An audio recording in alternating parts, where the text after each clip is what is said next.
जय माता दी। हमसे एक प्रश्न पूछा गया है कि गुरुजी आप बताइए, मृत्यु कर्म के समय जब शव पड़ा हो, ऐसी अवस्था में कुछ लोगों को सवारियां आ जाती हैं, वो कौन सी सवारी होती है और क्या ऐसे समय में सवारी आ भी सकती है? तो कृपया इसके बारे में हमें उचित मार्गदर्शन करें। तो आज हम करेंगे इसी विषय पर चर्चा कि जब घर में शव पड़ा हो या सूतक के जो 10 दिन दशा कर्म होने तक जो भी सवारियां आती हैं वो कौन सी होती हैं, वो क्या होती हैं, यह सवारी आ भी सकती है या नहीं, या लोग ढोंग करते हैं, इस बारे में विस्तृत चर्चा हम करेंगे। इसके पहले करते हैं आपसे निवेदन कि आप हमारे चैनल पर नए आए हैं तो चैनल को सब्सक्राइब करें, लाइक कमेंट शेयर करें, बेल आइकन को ऑल पर सेट कर दें। हम रात को 10 बजे के करीब जो है लाइव भी आते हैं। आप बेल आइकन को ऑल पर सेट कर देंगे तो आप लाइव में भी हमसे प्रश्न कर सकते हैं और आपके प्रश्नों का समाधान लाइव में दिया जाता है। तो कर लेते हैं आज के इस विषय पर चर्चा। तो जैसे कि आपने टॉपिक को सुन चुके हैं, ये वास्तविकता है। कई परिवारों में हमने स्वयं भी देखा है कि कई बार जो है शव पड़ा होता है और वहीं पर कुछ लोग खेलने लग जाते हैं, उनको सवारियां आ जाती हैं। वो ढोंग नहीं कर रहे होते हैं, पर उनके साथ वास्तविकता में ऐसा हो जाता है, उनको सवारियां आ जाती हैं। वो अनियंत्रित सवारियां होती हैं। वो उनके कुल के देवी देवता भी हो सकते हैं, उनके पितृ भी हो सकते हैं, कोई प्रेत या संकट भी हो सकता है। पर ये सब क्यों होता है? क्यों ये सवारियां आ जाती हैं? क्या उन्हें दोष नहीं लगता है? तो इस बारे में हमें विस्तार से बताने की आवश्यकता है। देखिए, जब सूतक पातक लग जाता है तो देव सवारियां जो सात्विक और स्वच्छ तरीके से चलती हैं वे वहां प्रवेश नहीं करती। हाँ, उनके नाम से कुछ लोग जो है अज्ञानतावश खेलने जरूर लगते हैं। इसका अर्थ यह कदापि नहीं कि वे सात्विक सवारियां ही आ रही हैं। कुछ जगहों पर पितृ देवताओं की सवारियां आ जाती हैं। चूंकि पितृ सूतक पातक के नियम से परे हो जाते हैं तो उन पर यह दोष बंधन नहीं लगता है, तो वे ऐसी अवस्था में आ जाते हैं। कई बार वे आपको आगामी घटना की सूचना भी ऐसे समय में देते हैं, आपको सुरक्षित रखने का उपाय भी बताते हैं।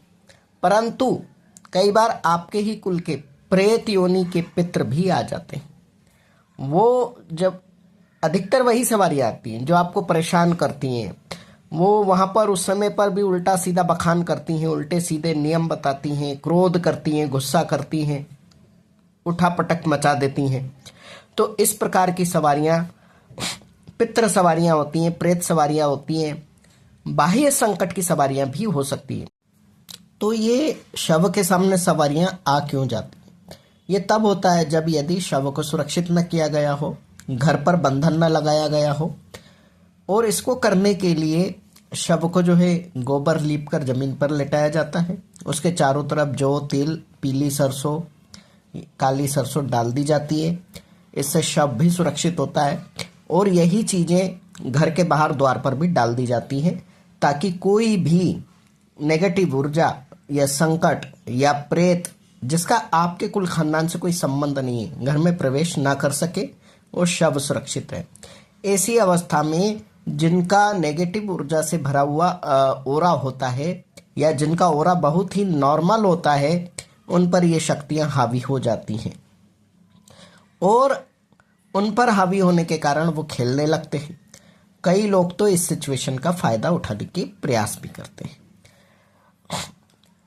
कई अवसर पर हमने स्वयं देखा है कि शव पड़ा हुआ है और लोग झाड़ा दे रहे हैं, पूछा दे रहे हैं।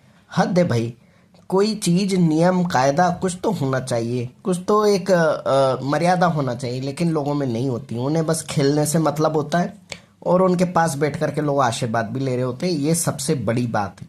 वो ये तक नहीं जानते कि सामने वाला खेल किस शक्ति के माध्यम से रहा है, वो खाली खेल रहा है या उसके ऊपर कोई प्रेत है, क्योंकि देवी देवता के वहां आने का प्रश्न नहीं है।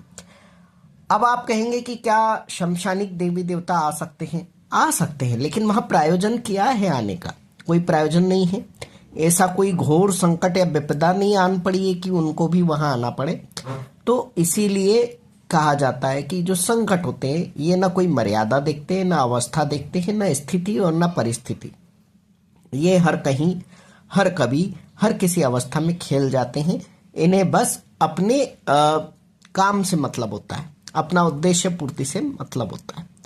तो इसीलिए आप लोगों को ये चीज़ समझना चाहिए कि अपने आप को सुरक्षित रखें, अपने घर को सुरक्षित रखें, और ऐसा कुछ भी हो जाने पर अपने घर के बड़े बुजुर्गों से मार्गदर्शन लें। यदि आप किसी भगत को जानते हैं तो उनसे सलाह लें, और ऐसे लोगों का आगे इलाज जरूर करवाएं, क्योंकि ये संकट अगर घर में बन गया, शरीर में बन गया, बस गया, तो ये आपको बहुत अधिक परेशान भी करेगा, आपके सामने नई नित्य नई समस्याएं खड़ी करेगा, और आपके घर परिवार को बर्बाद भी कर देगा। तो उम्मीद करते हैं कि आपको ये छोटा सा वीडियो समझ में आया होगा, और ये जानकारी आपको